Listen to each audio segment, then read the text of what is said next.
जय श्री कृष्णा साथियों, आइए सुनते हैं महाभारत में शिखंडी भीष्म पिता को किस लिए मारना चाहता था। कथा के अनुसार सत्यवती और शांतनु के पुत्र विचित्रवीर के युवा होने पर भीष्म ने बलपूर्वक काशीराज की 3 पुत्रियों अम्बा, अम्बालिका और अंबिका का हरण कर लिया था और वे उसका विवाह विचित्रवीर से करना चाहते थे, क्योंकि भीष्म चाहते थे कि किसी भी तरह अपने पिता शांतनु का कुल बढ़े। लेकिन बाद में बड़ी राजकुमारी अम्बा को छोड़ दिया गया, क्योंकि वह साल्वराज को चाहती थी।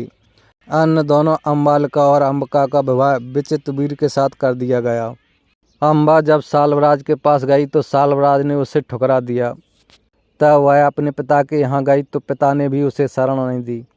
तब विवश होकर अम्बा ने भीष्म के सामने विवाह का निवेदन रखा, लेकिन उन्होंने तो आजीवन ब्रह्मचारी रहने का व्रत लिया हुआ था। अंततः अम्बा ने परशुराम से न्याय की गुहार की। परशुराम ने भीष्म से युद्ध किया, लेकिन परशुराम को निराशा ही हाथ लगी। तब निराश अम्बा ने शिव की आराधना की और यह वरदान मांगा कि इच्छा मृत्यु का वर पाए, भीष्म की मृत्यु का कारण वही बने। शिव ने कहा कि यह अगले जन्म में ही संभव हो सकेगा।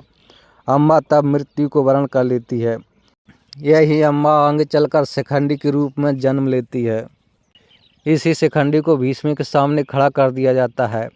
भीष्म द्वारा बड़े पैमाने पर पांडवों की सेना को मार देने से घबराए पांडव पक्ष में भय फैल जाता है। तब श्री कृष्ण के कहने पर पांडव भीष्म के सामने हाथ जोड़कर उनसे उनकी मृत्यु का उपाय पूछते हैं। भीष्म कुछ देर सोचने पर उपाय बता देते हैं। इसके बाद भीष्म पांचाल तथा मत्स्य सेना का भयंकर संहार कर देते हैं। फिर पांडव युद्ध क्षेत्र में भीष्म के सामने शिखंडी को युद्ध करने के लिए लगा देते हैं।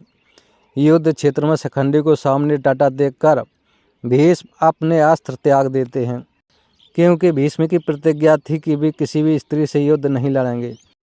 भीष्म ने कृष्ण पर युद्ध करने के विरुद्ध आचरण करने का आरोप लगाते हुए एक स्त्री पर वार करने से मना कर अपना धनुष नीचे रख दिया।